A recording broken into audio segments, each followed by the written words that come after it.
അതാ നോക്കൂ മുറ്റത്തൊരു മൈന. ഇന്ന് ഈ ജേഴ്സി ഇട്ടിട്ട് പുറത്തു പോവാണെങ്കിലേ അതിനൊരു അപാര ധൈര്യം തന്നെ വേണം. എവിടെയോ കണ്ട് മറന്ന പോലെ തോന്നുന്നുണ്ടല്ലോ.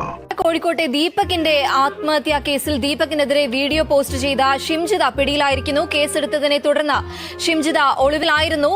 പിന്നാലെയാണ് ഇപ്പോൾ പോലീസ് പിടിയിലായത്. വീണ്ടും നിങ്ങളോ? ധൈര്യം എന്നുള്ളതല്ല, ഒരു ഹൃദയം വേണം. ഈ മനസ്സ് എനിക്കറിഞ്ഞൂടെ? ഒറ്റ കാര്യം, ഒരു 10 ആളുകൾ കൂടി ചേർന്നിട്ട് ഒരാളെ എതിർക്കുന്നുണ്ട് എന്നുണ്ടെങ്കിൽ സെന്റിമെന്റ്സ് കാണിക്കില്ലേ? സഹതാപം പറഞ്ഞ ചവിട്ടി ഷേപ്പ് മാറ്റി കേട്ടോ. ആ 10 ആളുകൾ പറയുന്നത് ശരിയാണ് എന്നല്ല അതിന്റെ അർത്ഥം. അപ്പൊ നീ രണ്ടും കൽപ്പിച്ചിറങ്ങിയിരിക്കുകയാണല്ലേ? പൊതുവെ ആളുകളില്ലേ പലപ്പോഴും സത്യത്തിന്റെ ശരിയുടെ കൂടെ ഒന്നല്ല. അവിടം വരെ എത്തിയോ? കുറെ ആളുകൾ എന്താണോ പറയുന്നത് അതിന്റെ കൂടെ. ചേട്ടാ ഇതാ ഞാൻ പറയുന്നത്, നിനക്ക് ബുദ്ധി ഇപ്പോഴും വികസിച്ചിട്ടില്ല. അല്ലെങ്കിൽ ഒച്ചത്തിൽ എന്താണോ കേൾക്കുന്നത് അതിന്റെ കൂടെയാണ്. നിന്നെ ഇതിനൊന്നും കൊള്ളുകയില്ലെന്ന് നീ വീണ്ടും വീണ്ടും തെളിയിച്ചിരിക്കുകയാണ് എന്റെ വിജയ. എല്ലാവരും ഒരേ വഴി കൂടെ പോകുമ്പോ ഇത് ശരിയാണോ എന്ന് ചോദിക്കണം എന്നുണ്ടെങ്കിലേ അതിനൊരു കുറച്ച് ധൈര്യമെങ്കിലും വേണം.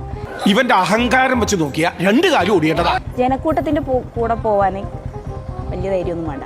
മതിയടാ, നിന്റെ ഈ ഡയലോഗ് ഒന്നും ഇവിടെ വേണ്ട, അവിടെ മതി.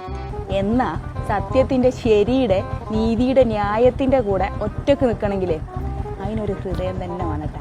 ഞാനിപ്പോ പഴയതുപോലെ ഒന്നും അല്ല. വാചകം അടിക്കാതെ കുഞ്ഞച്ചാ, എനിക്ക് നിന്നെ അറിഞ്ഞൂടെ? ഞാൻ പോയി വരാം. ശരി. ഇനി വരണ കാര്യം സംശയോ? തൽക്കാലം ഇത്രയും മതി. വരട്ടെ.